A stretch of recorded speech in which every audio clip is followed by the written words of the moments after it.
Hello and welcome. My name is Sean and this is Cruise Through Life.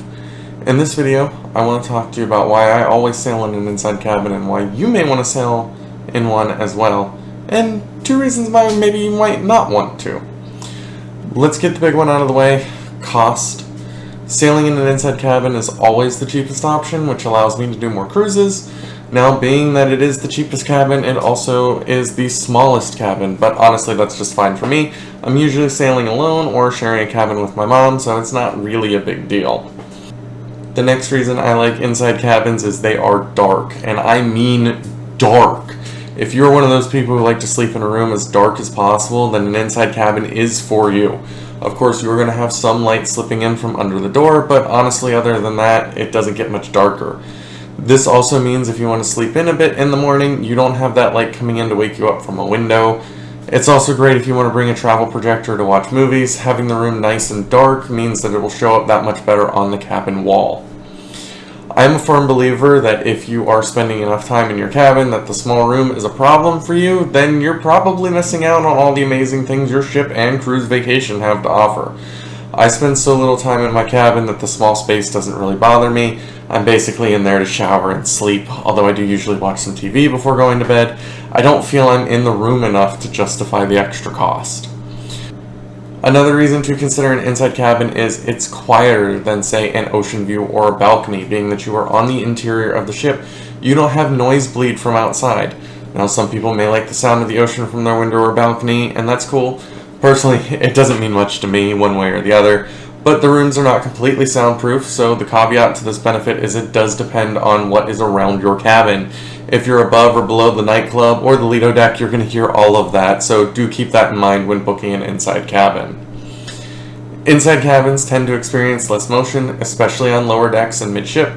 This can make them an excellent option if you are prone to motion sickness while on board and you don't want to spend your vacation feeling ill.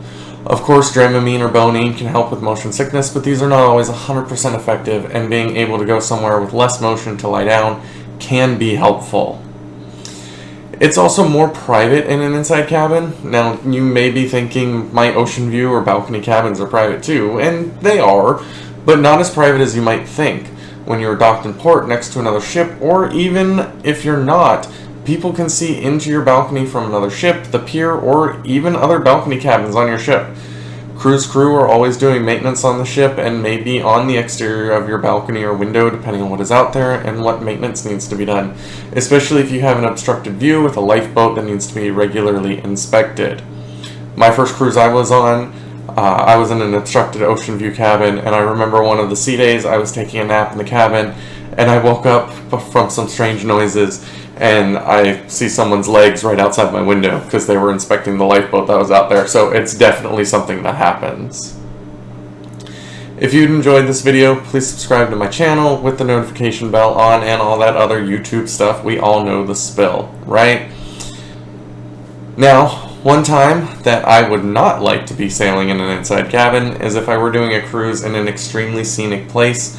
Alaska, the fjords, the Panama Canal, these are places where I feel it can be worth it to sail in a balcony cabin. Being able to take in the views on your private balcony in a place like that is definitely worth the extra cost. And while there are always observation decks and places you can go to see the view, there are also usually other people around in the best spots.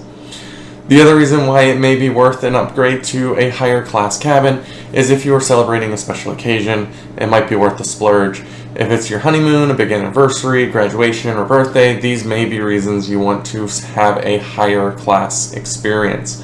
I sail a lot on Norwegian, and I always say I want to experience the Haven just once, maybe for a special occasion, though I hope it doesn't spoil me from my inside cabins. I hope you enjoyed this video, and hopefully I'll see you on board sometime soon.